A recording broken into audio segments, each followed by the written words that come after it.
শ্রী রামকৃষ্ণদেব বলতেন, তাকে যদি পেতে চাস তাহলে সহজ হ, সরল হ, নরম হ, সিদ্ধ হ। এবার অচিন্ত শিখ।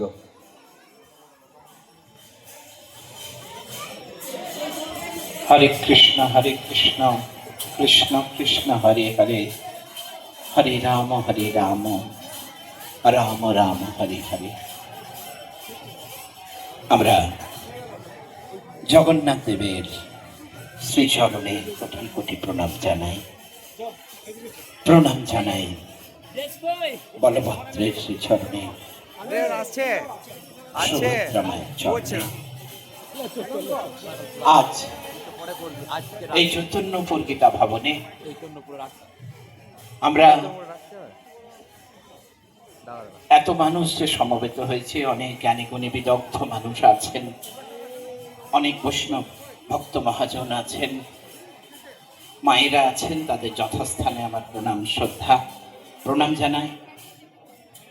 স্বামী সত্যানন্দজি মহারাজের শ্রীচরণে প্রণাম জানাই, অচিন্ত মহারাজের শ্রীচরণে, আরো সাধুবধূ বৈষ্ণবের শ্রীচরণে। রবীন্দ্রনাথ বলছেন, জগৎ জুড়ে উদার সুরে আনন্দ গান বাজে, সে গান কবে গভীর রবে, বাজিবে হিয়া মাঝে। রয়েছ তুমি এ কথা কবে, জীবন মাঝে সহজ হবে, আপনি কবে তোমারই নাম ধ্বনিবে সব সাজে, জগৎ জুড়ে উদার সুরে আনন্দ গান বাজে। আমরা সেই আনন্দ জগতে পরিস্নাত হচ্ছি। এতক্ষণ যে অমৃত কথা মহারাজ শোনালেন, প্রকৃতপক্ষে পরমহংসদেবের কথা দিয়ে বলি, তিনি বলছেন, হাজার লেখাপড়া শেখো, কিন্তু ঈশ্বরে ভক্তি না হলে, তাকে পাবার ইচ্ছা না হলে সব বৃথা। তাই সবকিছুর মূলে ভগবানের কাছে নিজেকে আত্মসমর্পণ। পরমহংসদেব বলছেন, কাঁঠাল ভাঙতে হয় কেমন করে জানিস? এই জন্য আমি যতই হীন হই, দিন হই,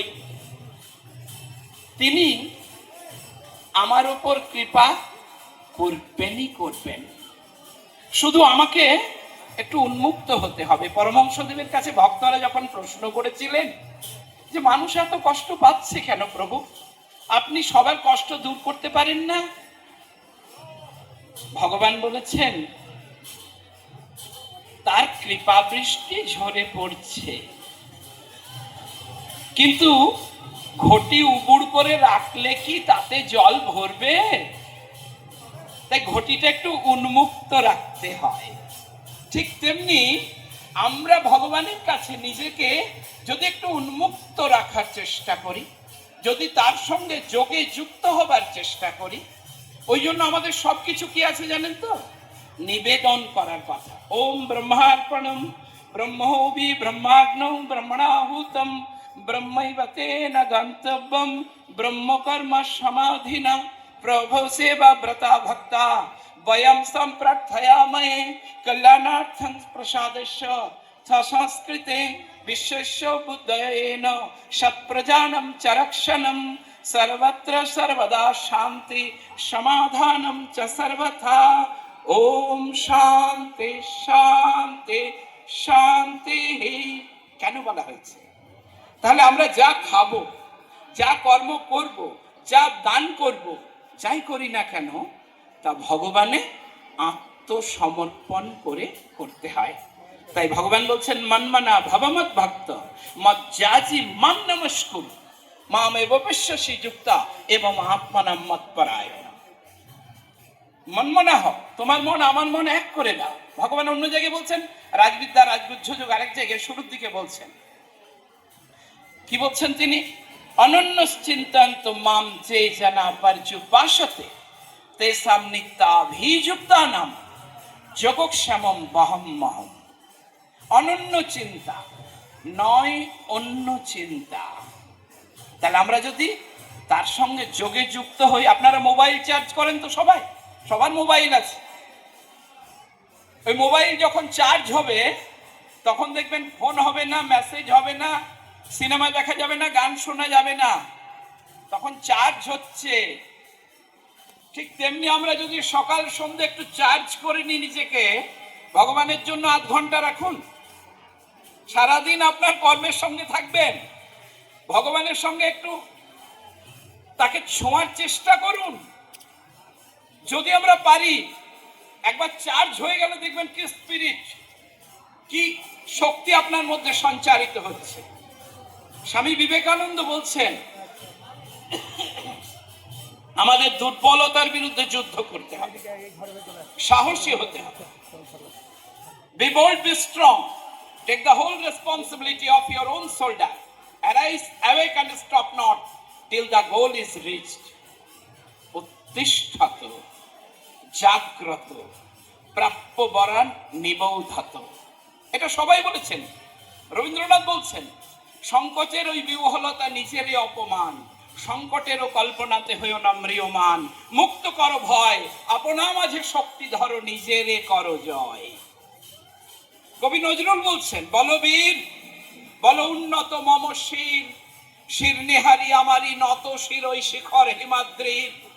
বলবীর বল মহাবিশ্বের মহাকাশ ফাড়ি, চন্দ্র সূর্য গ্রহ তারা ছাড়ি, ভুলোক দুলোক গোলক ভেদিয়া, খোদার আসনার দিয়া, উঠিয়াছি চির বিস্ময় আমি বিশ্ববিধাত্রীর।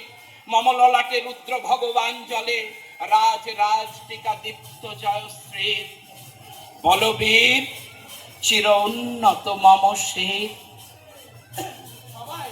সেই এক জায়গাতেই কিন্তু বলছেন, আমাদের বোঝার অভাব। আরেক কবি বলছেন, হও ধর্মেতে ধীর, হও করমেতে বীর, হও উন্নত শির নাহি ভয়, ভুলি ভেদাভেদ জ্ঞান, হও সবে আগুয়ান, সাথে আছে ভগবান, হবে জয়। আমাদের জয় অবশ্যম্ভাবী। আমরা যদি তার সঙ্গে যুক্ত হয়ে কাজ করি, ওই জন্য বলা হয়েছে যা করবেন, দেখবেন কর্মযোগের 12 নম্বর শ্লোকে ভগবান বলছেন, ইষ্টান ভোগান হি দেবা দাস্যন্তে যোগ্য ভাবিতা তৈদত্তান প্রদায় ভনক্তস্থানে এবসাহা। যা কিছু করবেন, আমাদের ছেলের জন্য চিন্তা করি, মেয়ের জন্য চিন্তা করি, স্ত্রীর জন্য চিন্তা করি, পরিবারের অন্যান্য সদস্যের জন্য চিন্তা করে, যার যেমন খরচ করেন, কারো বই কিনতে হবে, কারো খাতা কিনতে হবে, কারো শাড়ি কিনতে হবে, কারো গয়না কিনতে হবে, সব করি তো। তেমনি ভগবানের সঙ্গে যদি মাসের শেষে একটা অংশ রেখে দেন, তাহলে আপনার কি হবে জানেন? সমস্ত সার্ভিসটা ডিভোশনাল সার্ভিস হয়ে যাবে। আমরা পাচ্ছি ইষ্টান ভোগান, ইষ্টের ভোগের জন্য। সেখানে মন্দিরে আপনি নিয়ে এলেন, আপনি সংগ্রহ করে রাখলেন, যদি পারে তাহলে ভগবানকে আর 5 জন সদস্যের মতো আপনি আপন করে নিয়েছেন। ভগবান কোথায়? মহারাজ বলছিলেন না, আমাদের ভেতরে আছে। তার মানে অন্তরে জাগিছ অন্তর্যামী, তবু সদা দূরে ভ্রমিতেছি আমি। আমার হিয়ার মাঝে লুকিয়েছিলে, দেখতে আমি পাইনি, আমি বাহির পানে চোখ মেলেছি, কবু হৃদয় পানে চাইনি। আমরা যদি একটু উন্মুক্ত করি, আমরা যদি অহংকারটাকে একটু দূরে সরাতে পারি, আমার আমিত্বটাকে দূরে সরাতে পারি, রবীন্দ্রনাথ বলছেন, আপন প্রাণের বাহির হয়ে বাইরে দাঁড়া, বুকের মাঝে বিশ্ব লোকের পাবি সাড়া। বিশ্ব সাথে যোগে যেথায় বিহারো, সেইখানে যোগ তোমার সাথে আমারও। এই যে শক্তিতে আমি কথা বলছি, যে শক্তিতে আমি দাঁড়িয়ে আছি, যে শ্বাস প্রশ্বাস নিচ্ছি, এটা কোনো গভর্নমেন্ট দিয়েছে না সেন্ট্রাল গভর্নমেন্ট দিয়েছে না স্টেট গভর্নমেন্ট দিয়েছে? বলুন, আপনি যে নিঃশ্বাস নিচ্ছেন, সুস্থ হয়ে আছেন, এটা কার কৃপা? তার কৃপা। আমি সুস্থ হয়ে শ্বাস নিতে পারছি, আমি কথা বলছি, আমার ভেতরে একটা হৃদযন্ত্র চলছে। হারমোনিয়াম বা এই যে যন্ত্র যদি পড়ে থাকে লক্ষ জনার মাঝে, যন্ত্রী না হলে যন্ত্র কেমন করে বাজে? তেমনি আমার আছে হৃদযন্ত্র, বাজাও এসে তুমি, অধম সেবক মাগে তব চরণ দুখানি। তাই রবীন্দ্রনাথ কি বলছেন? আমার মাথা নত করে দাও হে তোমার চরণ ধুলার তলে, সকল অহংকার হে আমার ডুবাও চোখের জলে। নিজেরে করিতে গৌরব দান, নিজেরে কেবলই করি অপমান। আমি যদি নিজের গৌরব করি যে আমি আজ 50,000 টাকা বেতনের চাকরি করি, আমি MA পাস, আর আমার বাবা লাঙল টানে সে 500 টাকা বেতনের কাজ করেছে, তাহলে আমি তাকে প্রণাম করতে যাব কেন? আমি 50,000 টাকা রোজগার করি, সম্মানের দিক থেকে অনেক বড়, ডিগ্রির দিক থেকে অনেক বড়, অর্থের দিক থেকে আমি বাবার থেকে অনেক বেশি রোজগার করি। যদি এটা বলি নিজেরে করিতে গৌরব দান, নিজেরে কেবলই করি অপমান। আরে বাবা, ওই 500 টাকা বাবা রোজগার করে 200 টাকা দিয়ে সংসার চালিয়েছে, 300 টাকা তোকে পড়ার পিছনে ব্যয় করেছিল বলে তুই আজ 50,000 টাকা বেতনের চাকরি পেয়েছিস। তাই বাবাকে যদি আমি প্রণাম না করতে পারি, তাহলে নিজেকে অপমান করা হয়। তাই নিজেরে করিতে গৌরব দান, নিজেরে কেবলই করি অপমান। আপনারে শুধু ঘেরিয়া ঘেরিয়া ঘুরে মরি পলে পলে, সকল অহংকার হে আমার ডুবাও চোখের জলে। আমি আমার প্রচারের জন্য আসিনি। মহারাজ স্নেহ করেন, ভালোবাসেন, আমাকে বলার সুযোগ দিলেন। আপনাদের অনেক অনুভূতি আছে, আপনারা অনেক অনেক বিদগ্ধ জ্ঞানী মানুষ আছেন। অনুভূতিটাই তো জ্ঞান। কিন্তু এই যে আমার একটা বিরাট চরম সৌভাগ্য, সেইটা কিরকম না, আমরা ভগবানের সঙ্গে যোগে যুক্ত হয়ে আছি সবাই, আর তাই এই অসম্ভবটা সম্ভব হয়েছে। এই যে বাসুদেব মঞ্চ, এই যে গীতা ভবনের কেন্দ্রে কে আছেন? একজন স্বামীজি আছেন, স্বামী সত্যানন্দজি মহারাজ। দেখুন তো, আজ থেকে 20 বছর আগেও যেমন স্পিরিট দেখেছিলাম না মানুষটা, আজও সেই রকম স্পিরিটটা আমি দেখছি। আমরা নাবালক হয়ে এসেছিলাম 18 বছরের যজ্ঞে, আমি প্রথম এসেছিলাম, তারপর তার প্রেমে পড়েছি না এমন যে এখান থেকে দূরে সরে এখানে যে উৎসব অনুষ্ঠান চলতে থাকে, তখন পুরো আমার মনটা এখানে এসে বাসা বাঁধে। তো আমরা এখানে এসে যাই, অর্থাৎ আমার দেহ অন্য জায়গায় থাকলে মন কোথায় আছে? এই গীতা ভবনের এক বাঁধনে, to bind man to man, মানুষের সাথে মানুষের বন্ধন। এটা সন্ন্যাসীদের কর্ম। যদিও সন্ন্যাসী গৃহের মধ্যে তফাৎ করেননি। জ্ঞানযোগের একটা শ্লোকে ভগবান বলছেন কি জানেন? শঙ্খ যোগ পৃথক বালা প্রবদ্ধন্তি ন পণ্ডিত একমপি অস্থিত সম্যক উভয় বিন্দতে ফলম। সবারই একই বিন্দু, অর্থাৎ সন্ন্যাসী হয়ে যিনি যে কাজটা করতে পারেন, আমরা গৃহী হয়েও পারি যদি ভগবানের সঙ্গে যোগে যুক্ত হন। আপনার আচরণ, আপনার কর্ম, আপনার হাসা, আপনার চলা, আপনার বলা, সমস্তটার মধ্যে না ভগবানের একটা ভাব বিচ্ছুরিত হবে, হবেই হবে। স্বামী বিবেকানন্দ কি বললেন শিকাগো ধর্ম মহাসভায়? তিনি বলছেন, if the parliament of the religion has shown anything to the world, it is this: charity, sacrifice are not the exclusive of any religion and any of the nations.